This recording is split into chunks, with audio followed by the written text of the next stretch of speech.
Obama staffers who now host one of the most popular podcasts in the nation from Pod Save America. Please welcome Jon Favreau, Jon Lovett, and Tommy Vietor. Jon's the one. There you go. Right in row.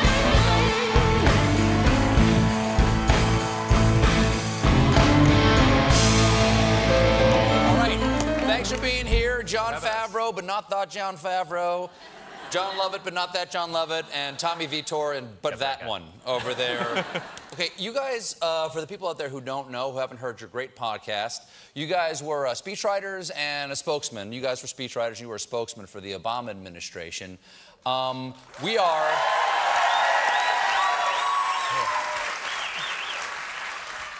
You guys are an easy bait. So you guys helped the President of the United States, Obama, express himself and get his ideas and his policies across. What is the biggest piece of crap you were asked to write a speech about to try to sell? Because there had to be times you're like, really? We have to make this sound good? I think, remember the oil spill? Oh, yeah. And the Gulf oil spill? So the oil's coming out of the Gulf of Mexico, and it won't stop, and we can't fix it, and someone in the White House gets the bright idea to do an Oval Office address, as if, like, that's going to stop the oil spill. And so sending the president out to give a speech to the nation while the oil is still coming out of the Gulf of Mexico. Split screen, right? Yeah, it didn't work that well. So he could inspire the oil to stop gushing? Exactly. He could shame it into being clean? Yeah. What about the Nobel acceptance speech? That must have been a challenge. You just put your fingers on the keyboard and go, some things can't be explained.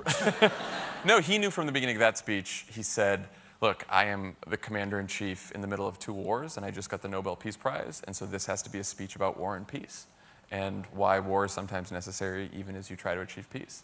So that was the start of that speech. Also, he'd been president for like 7 seconds. Yeah. So Robert Gibbs called him, and I think his reaction was, "You've got to be kidding me." Right. More colorful language. Wow.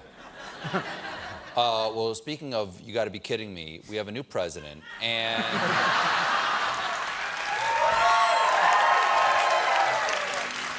You guys have been on the inside of a White House and inside of an administration. What do you think about their communication abilities, getting their ideas out?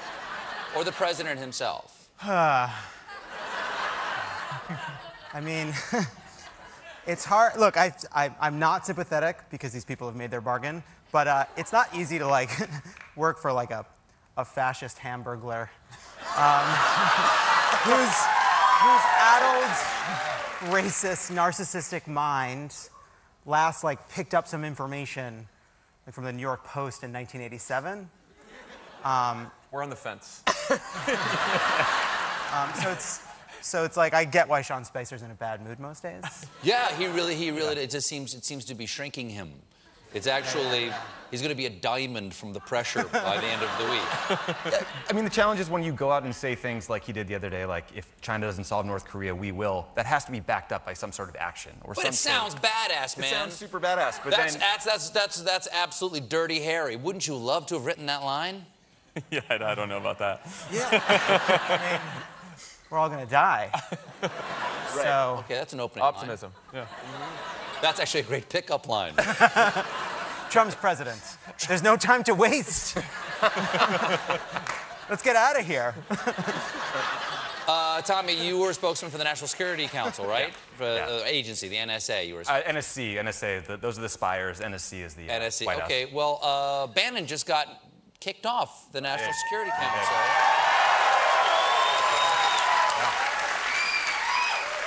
That's a positive development, but Yeah. he never should have been on there because the message that sends to, like, the chairman of the Joint Chiefs of Staff, who was removed from the NSC Principals Committee that same day, is that it says politics is at the heart of foreign policy decision-making. And I was in hundreds of hours in Situation Room meetings, and we never, ever talked about politics because it shouldn't matter. You should make those decisions based on the merits and not based on re-election.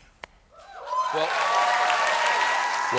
what do you think Obama and Clinton should be doing?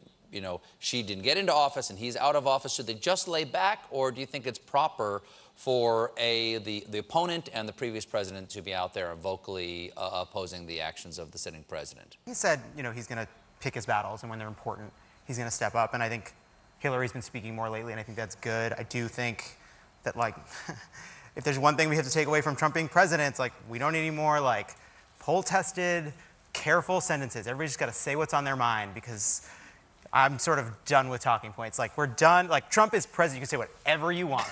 Go bananas. That's true. You can lie. You can make stuff up. There are no rules anymore. Not recommending. I'm not saying they should do it. I'm just saying it's allowed now. You heard it here first. It's allowed. Well, the podcast is Pod Save America. Jon Favreau, Jon Lovett, Tommy Vietor, everybody. We'll be right back.